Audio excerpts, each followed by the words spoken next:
Pemimpin Katolik Paus Fransiskus mendengarkan lantunan ayat suci Al-Quran di Masjid Istiqlal, Jakarta, Kamis, 5 September 2024, pagi. Momen itu berlangsung setelah Paus melihat terowongan masjid yang terhubung dengan gereja katedral. Paus terlihat begitu khidmat mendengarkan ayat demi ayat yang dilantunkan seorang bocah perempuan tunanetra. Begitu juga dengan para tamu yang berasal dari berbagai kalangan agama turut menyimak lantunan ayat Al-Quran. Diketahui hafizah tunanetra tersebut bernama Kayla Nur Syahwa. Hafizah berusia 16 tahun ini merupakan salah satu anak Indonesia yang berhasil mengharumkan nama tanah air. Ia merupakan seorang tahfiz Al-Quran penyandang tunanetra. Kayla adalah hafizah tunanetra asal Tangerang Selatan. Dia merupakan alumnus program Hafiz Indonesia di RCTI pada tahun 2018.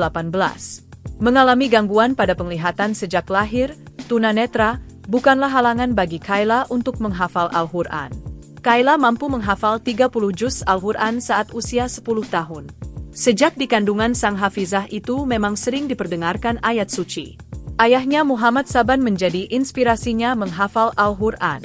Kayla berhasil menghafal 30 juz dengan metode mendengar. Dikutip dari YouTube Trans 7 Official, Kayla membeberkan bahwa ia mendengar lantunan ayat suci Al-Quran sebanyak 1 juz setiap setelah salat alias 5 juz sehari. Tak hanya mendengarkan, Kayla mengingat setiap apa yang ia dengar.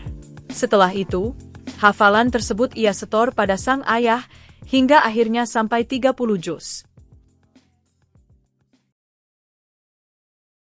Download Tribun X sekarang, menghadirkan lokal menjadi Indonesia.